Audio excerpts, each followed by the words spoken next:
This week, and exactly on August 4th, Lebanon marks the 3rd year since the Beirut port explosion, one of the biggest explosions ever on Earth. And still, till date, no one was held accountable. Thousands of people lost their homes. Hundreds lost their lives. Also, a financial crisis has been crippling Lebanon, and vacancy in the most political, highest-ranked position, the presidency. All these three problems have been crippling the country. Added to that now is that the country is left without a central bank governor. Riad Salameh, 73-year-old governor, has left his 30 years of position in this job.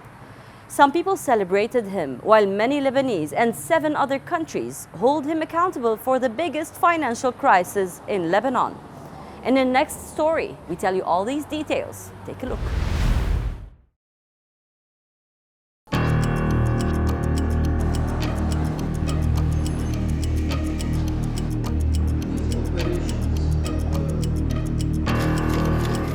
This is Riad Salameh, the face behind the Lebanese economic collapse.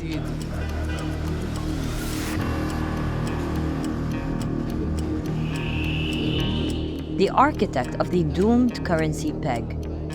The 73-year-old central bank chief stepped down this Monday. He left the top office after 30 years on the job. His gratuity: ongoing probes in at least 7 countries, 2 international arrest warrants, and no successor in sight. Salameh was appointed the governor of the Banque du Liban in 1993. In his initial years, the central bank chief was hailed for stabilizing a battered economy. He once successfully brought Lebanon's war-hit economy out of crisis. In his term, he saw 12 presidents, and up until a few years, Salameh himself was seen as a viable presidential candidate, but fate had other things in mind. To the financing of the digital sector. Riad Salameh was first appointed as governor of the central bank in the year 1993. Back then, he was credited for lifting the country's economy after Lebanon's civil war. But today, Salameh, alongside the political class, are accused of big financial mismanagement, one that took depositors' money to pay existing creditors, and it is often called a Ponzi scheme. Once fated as a financial wizard, former central bank chief Riad Salameh last walked out of office this Monday. He was surrounded by a group of his followers, who celebrated him with traditional music and dancing.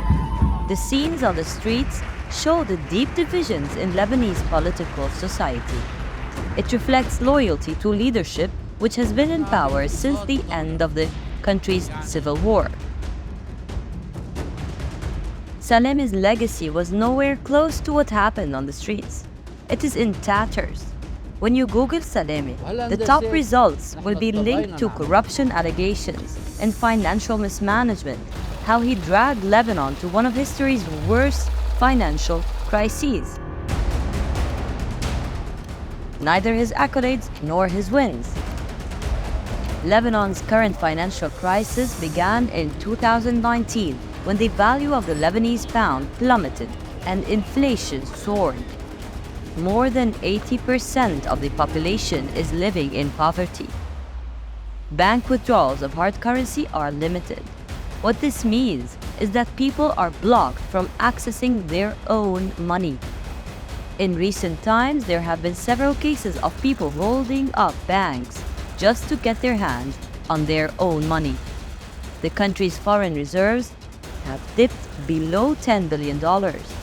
And to blame are Salameh and his central bank team. Salameh in 2016 offered a plan to boost the country's economy post-war.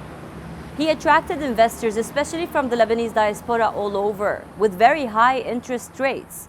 In the end, he combined US dollar deposits with local currency deposits. And this, according to the World Bank, led into digging into the country's reserves. Then comes the dollar peg, a devil of Salameh's own making.